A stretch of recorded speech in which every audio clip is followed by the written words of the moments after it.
सभापति महोदय, सबसे पहले मैं धन्यवाद करना चाहूँगा राजस्थान के मुख्यमंत्री जी का कि उन्होंने एक ग्लोबल मांग, पूरे विश्व की एक ग्लोबल मांग ओल्ड पेंशन स्कीम, जब 2004 में हिंदुस्तान में न्यू पेंशन स्कीम आ रही थी, यूरोप के देशों में वापस ओल्ड पेंशन स्कीम लागू की जा रही थी। इस ग्लोबल मांग को पूरा करने के लिए उनका कोटि कोटि धन्यवाद करना चाहता हूं। और मैं कहना चाहता हूं उनको कि एक आदमी के 2 बच्चे पैदा का नारा है, ये उन्होंने तीसरा बच्चा पैदा करके दिया है जो बुढ़ापे की लाठी बनेगा। और खुद के पैदा किए बच्चा तो कोई बागी हो भी सकता है, ये बच्चा बागी नहीं होगा, ये बुढ़ापे में उस कर्मचारी की सेवा करेगा जो 60 साल तक सरकार की और जनता की सेवा करता है। मैं एक बात और भी कहना चाहता हूँ, इसमें कुछ लोग रह गए राजस्थान रोडवेज के और बिजली विभाग के 5-5, 4-4 हजार कर्मचारी जिनके विकल्प पत्र भरवाने हैं, बड़ा दिल करके उनके भी विकल्प पत्र भरवाए जाएं। मैं इस बात के लिए धन्यवाद करना चाहता हूं राजस्थान के मुख्यमंत्री का कि उन्होंने अलग से कृषि बजट लेकर के आए। मैं कृषि बजट से मेरी बात पूरी करना चाहूँगा।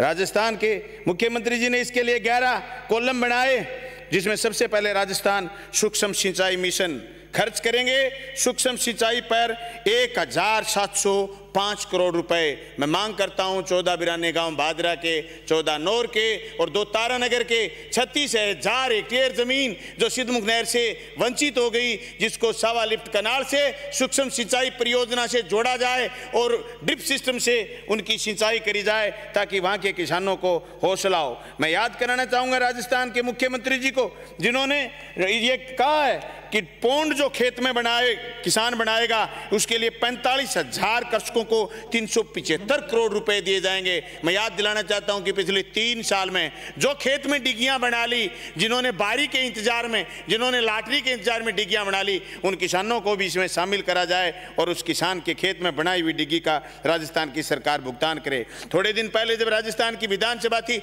और विधानसभा में खाद्य प्रसंस्करण को लेकर के एक अधिसूचना जो हमने निरस्त करने की मांग करी थी, जिसमें MP MLA को किसान नहीं माना गया था, सभापति महोदय मैं आपका ध्यान आकर्षित करना चाहता हूं कि वो अधिसूचना अभी पूर्ण रूप से निरस्त नहीं हुई है, जिसका हमारे अध्यक्ष जी ने आदेश करा था और पूरे सदन ने कहा था कि MP और MLA भी किसान।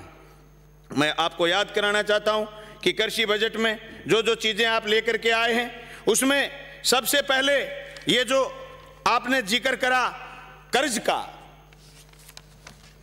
जो सहकारी समितियों के कर्जे आपने माफ करे, जो आपने राजस्थान के बैंकों के कर्जे माफ करे, मैं मांग करता हूं कि कॉमर्शियल बैंकों के लिए आप योजना लेकर के आएं और सेटलमेंट योजना में भारत सरकार और राज्य सरकार मिलकर के किसान का कर्ज माफ करे।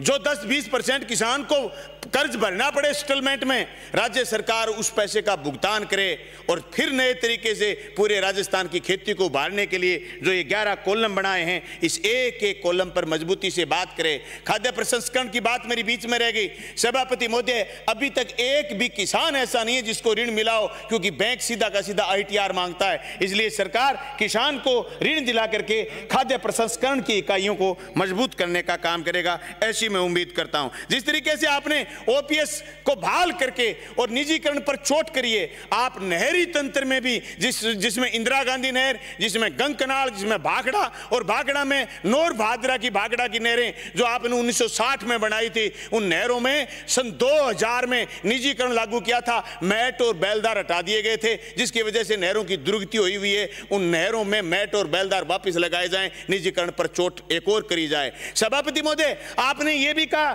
कि नहरों के पुनरुद्धार के लिए आपने करीब 1,500 करोड़ रुपए खर्च करने। हमारे टोहाना से लेकर के राजस्थान की एंट्री तक 87 किलोमीटर में करीब हरियाणा के क्षेत्र में जो नहर डैमेज हुई है, उसकी वजह से आज भी मेरे विधानसभा क्षेत्र में किसान पानी को लेकर के बार बार मांग कर रहे हैं, पूरा पानी नहीं मिल पा रहा है, हरियाणा के सिस्टम से पानी नहीं ले पा रहे हैं। मैं उम्मीद करता हूं कि हमारे 87 किलोमीटर के फॉर्चून को भी राजस्थान की सरकार इस बजट में शामिल करेगी और उसके पुनर्निर्माण की बात करेगी। हमारे जो वाटर कोर्स 2005 और 6 में बन गए थे, जो वाटर कोर्स खराब बने, घटिया बने, वो वाटर कोर्स टूट करके खत्म हो गए। मैं धन्यवाद करना चाहूंगा मुख्यमंत्री जी का, पिछली बार 84 करोड़ रुपए दिए, जिसे मेरे विधानसभा क्षेत्र और नौर विधानसभा क्षेत्र में वाटर कोर्सों का काम चल रहा है, बड़ी तेजी से चल रहा है। कुछ लोग ये कि बजट घोषणाएं थोती रह जाएंगी और बजट घोषणाएं होंगी नहीं। मैं कहता हूं मेरे 40 खाड़ों का निर्माण चल रहा रहा है। यही करीब 40 खाड़े नौर विधानसभा क्षेत्र में चल रहे हैं, जो 83 करोड़ रुपए पिछली बार स्वीकृत हुए थे। अब की बार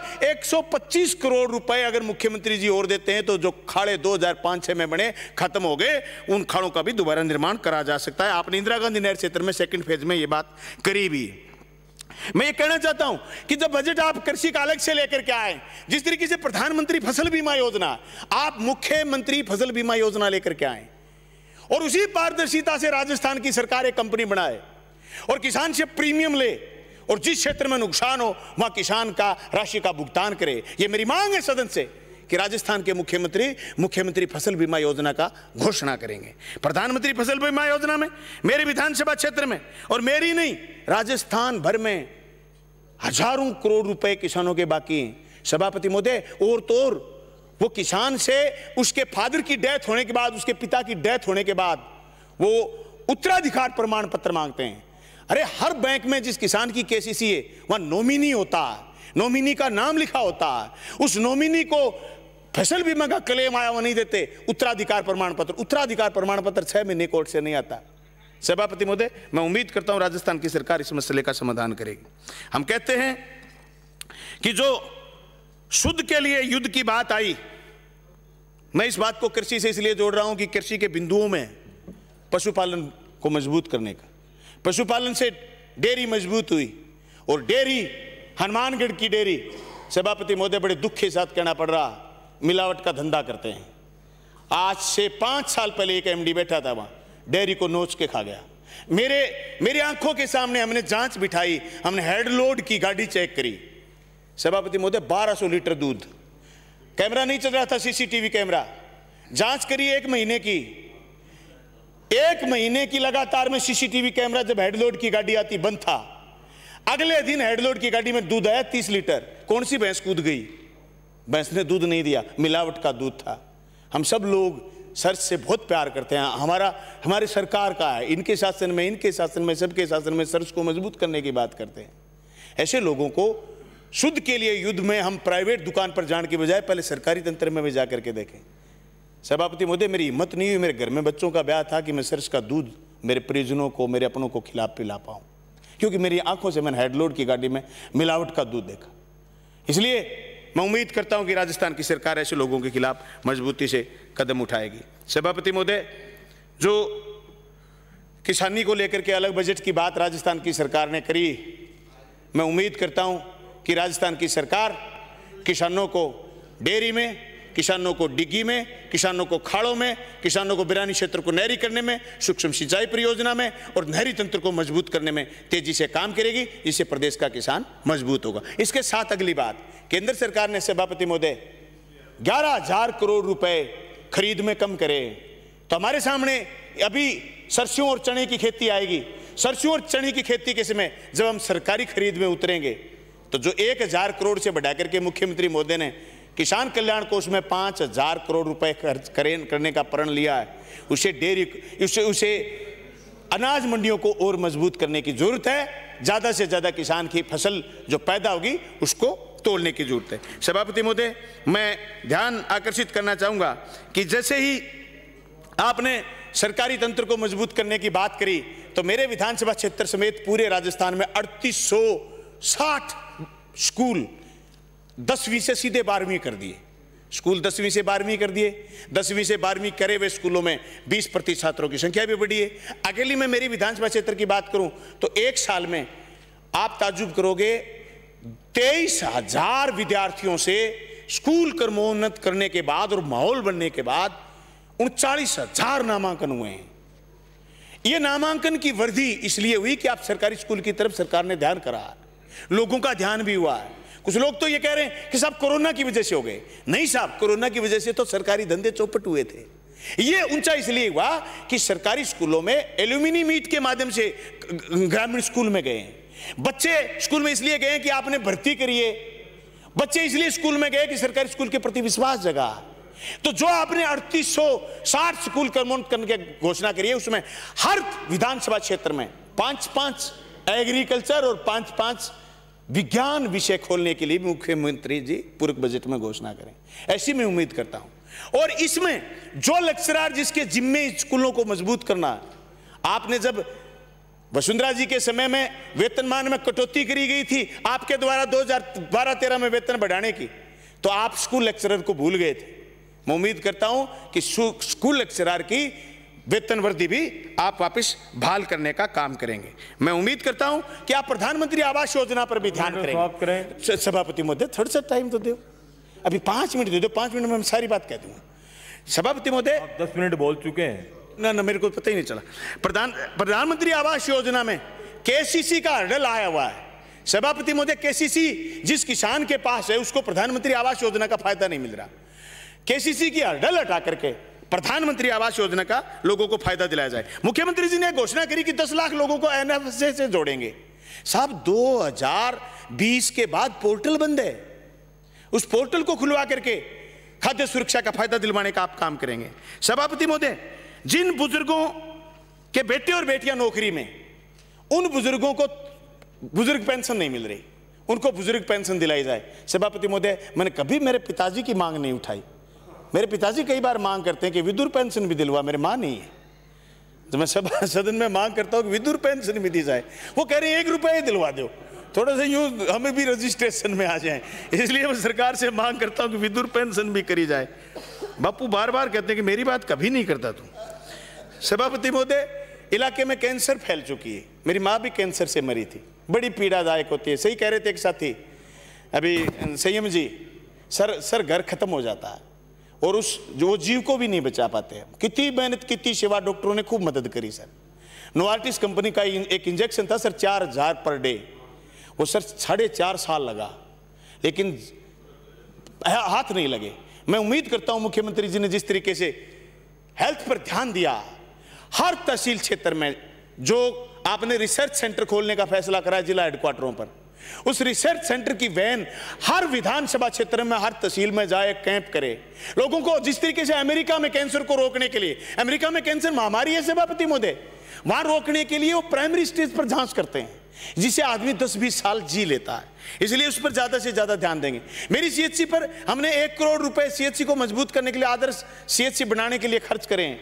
हमने पहले एमएलए लेड से भी 27 लाख रुपए उसमें खर्च करे हैं। कोरोना में हमने अलग अलग चीजें दी हैं, दानदाताओं ने मदद करी है, इसलिए 100 बेड करने की हम मांग करते हैं। राजस्थान पशु सेवा धन केंद्र में जो कर्मचारी 2002-03 से लगे हुए हैं, जो मुख्यमंत्री जी के पहले कार्यकाल से लगे हुए हैं, उनको नियमित करने की मांग करते हैं। जनता दल जल योजना में जो कर्मचारी लगे हैं उनको स्थायीकरण की मांग करते हैं, और मांग करते हैं कि जल जीवन मिशन में जो आप हजारों करोड़ रुपए खर्च कर रहे हैं, आपने संकल्प लिया कि हर घर में पानी, हर घर में ठंडा और मीठा जल जाएगा, और सर मैंने तो उससे आगे की बात करी, पित्तल वाली टुंटी लग भी गई सर, बहुत जगह काम तेजी से शुरू, एसआर उगनी शुरू हो गई सर, ऊंची एसआर, ऊंची डिग्गियां, पाइपलाइनें बिछ रही हैं, गांव में पानी जाना शुरू हो गया।